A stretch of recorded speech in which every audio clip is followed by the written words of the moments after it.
Welcome to This Week in Nephrology. This week we're covering 10 notable papers spanning transplantation. From immunosuppression formulations to donor safety and paired exchange innovation, the limits and refinements of drug therapy in chronic kidney disease, and the management of cardiac and skeletal comorbidity alongside care transitions after acute kidney injury. Let's dive in. We'll start with transplantation, where 4 papers together touch nearly every stage of the journey.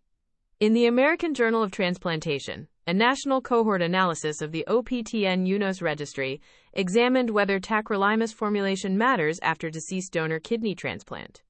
Among nearly 80,000 adults discharged on tacrolimus plus mycophenolate between 2018 and mid-2023, the once-daily extended-release formulation, LCPT, was associated with roughly a 12% lower adjusted hazard of all-cause graft failure compared with immediate-release brand tacrolimus, while generic and brand immediate-release preparations were indistinguishable from each other. The signal held up when the analysis was restricted to centers that prescribed all 3 formulations and in a propensity-matched comparison against combined immediate-release therapy, where the difference narrowly reached significance. This is registry data with all the confounding that implies. Formulation choice tracks with center culture and payer coverage, but the direction is consistent, and it argues that the once-daily versus twice-daily decision may not be purely about convenience. What it does not do is settle causality, so this is a nudge toward a randomized comparison, rather than a mandate to switch your panel. Also in the American Journal of Transplantation, an Italian group reported 6 years of experience with deceased donor-initiated kidney paired exchange, or DESEC-K, in which a deceased donor kidney starts a living donor chain among incompatible pairs, and a living donor kidney is returned to the waiting list at the end. 34 chains generated 84 transplants over 7 years, compared with just 17 from the conventional paired donation program in the same window. 5-year graft survival and estimated GFR slope were similar whether the recipient received the chain-initiating deceased donor kidney or a living donor organ. The honest caveat the authors raised themselves is that the strategy diverts blood group O deceased donor kidneys away from the general list, which has distributional consequences for non-sensitized candidates. So any program adopting it needs blood group-specific outcome monitoring built in. On the donor side of the ledger, Kidney International Reports published 30 years of follow-up from the Swiss Organ Living Donor Health Registry, covering 1,863 donors, with a median 12 years of follow-up. Kidney function was, on average, stable, a slightly positive annual estimated GFR change from 12 months post-donation onward. Only 3 donors, about 2 in 1,000, reached dialysis-dependent kidney failure. Under 1% fell below an estimated GFR of 30, and about 2% hit the composite endpoint of early death, kidney failure, severe estimated GFR loss, or persistent proteinuria. Male sex, older age, and pre-donation obesity independently predicted that composite and obese and hypertensive donors had less favorable trajectories. Reassuring for consent conversations and a concrete basis for risk-stratified counseling and follow-up intensity. Rounding out this theme, a French multicenter series in the same journal described 17 recipients with recurrent focal segmental glomerulosclerosis treated with daratumumab, anti-CD38 plasma cell depletion, given after or with anti-CD20 therapy. All had already failed B-cell depletion. After the first daratumumab course, 41% achieved complete remission and a further 24% partial remission, with a median response time of around 3 weeks. Every responder came off apheresis, and median proteinuria fell from about 3.9 grams per gram to 1.4 at 1 month. 3 responders relapsed but re-remitted with retreatment, and tolerability was good. Anti-nephrin antibodies were positive in only 3 of 11 tested, so the biomarker story remains incomplete. 17 patients is a case series, not a trial, but for refractory recurrent FSGS on chronic apheresis, this is a rescue option worth knowing about. The second theme is about the ceiling on our existing CKD drug therapy, and here 2 journals send complementary messages.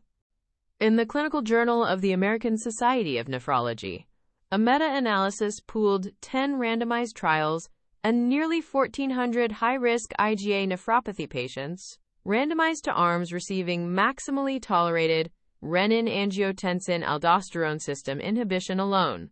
The pooled annual estimated GFR slope was minus 4.5 milliliters per minute, roughly 4 to 5 times the threshold generally considered necessary to protect a patient from end-stage kidney disease over a lifetime.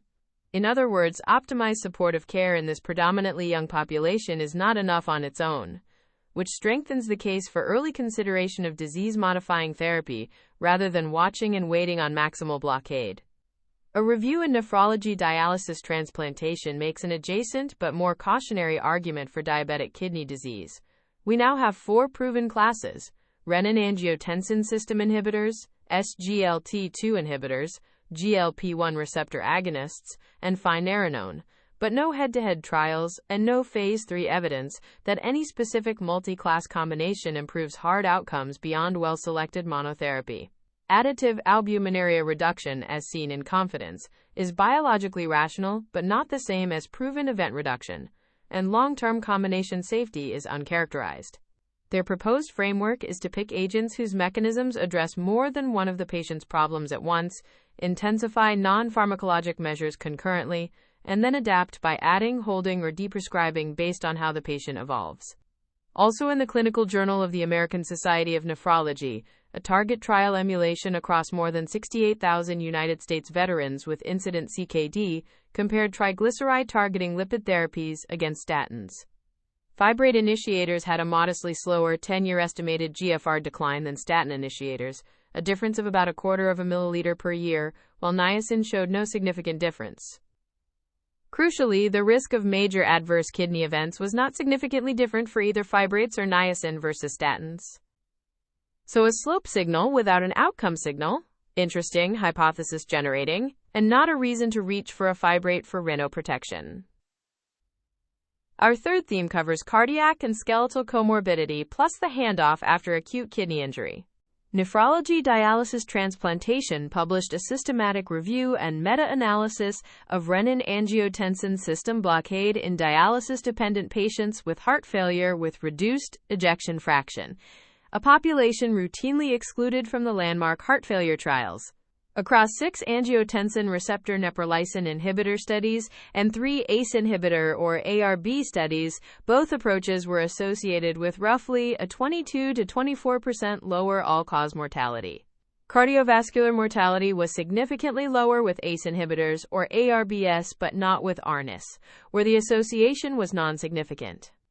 Safety data existed only for the ARNI studies and suggested no excess hypotension and less hyperkalemia. The authors are explicit that this is predominantly observational evidence, susceptible to residual confounding, and not proof of causation, but it does argue against reflexively withholding renin-angiotensin blockade from your dialysis patients with reduced ejection fraction. Alongside that, a target trial emulation in the Clinical Journal of the American Society of Nephrology compared romosozumab with teriparatide in over 4,000 propensity-matched patients with osteoporosis and an estimated GFR below 60. Romosozumab was associated with about a 36% lower risk of vertebral fracture at 12 months, with no significant difference in non-vertebral or hip fractures.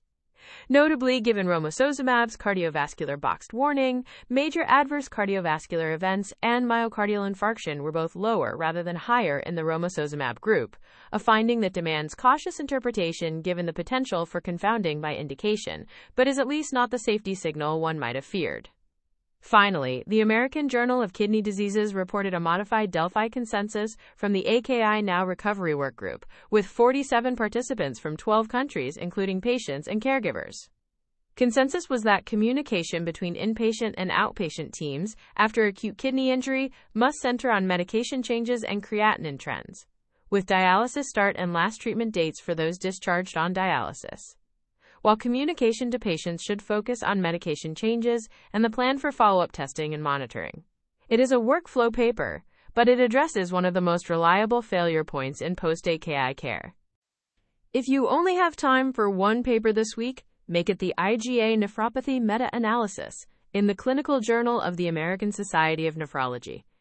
It quantifies, in trial quality data, just how far maximal supportive therapy alone falls short in high-risk IgA nephropathy, and that number should directly change how urgently you escalate in a young patient sitting in your clinic. Here are the key takeaways from This Week in Nephrology. First, maximally tolerated renin-angiotensin blockade alone leaves high-risk IgA nephropathy patients losing about 4.5 milliliters of estimated GFR per year. Treat that as insufficient, not as optimized. Second, in diabetic kidney disease, we have 4 effective classes, but no head-to-head or combination outcome data, so individualize by comorbidity and be willing to hold or deprescribe. Third, don't reflexively withhold renin-angiotensin system blockade from dialysis patients with reduced ejection fraction, while remembering the evidence is observational. Fourth, living kidney donation looks safe over decades, with dialysis-dependent kidney failure in about 2 per 1,000, but male, older, and obese donors warrant closer surveillance. And fifth, for refractory recurrent FSGS after transplant, combined plasma cell and B-cell depletion produced remission in about 2/3 of a small real-world cohort and got every responder off apheresis. That's your roundup for This Week in Nephrology. The full transcript and references are available on the episode page in your Audio Scholar library. This is an AI-curated summary. For clinical decisions, always consult primary sources and current guidelines. See you next week. If this weekly briefing is useful, follow the show in your podcast app so new episodes arrive automatically. And if you have a paper you have been meaning to read, upload the PDF or paste any link at audioscholar.cc. We will turn it into audio like this one, in any of 31 languages. This is an automated summary generated by artificial intelligence, which can make mistakes. Always review the original source materials.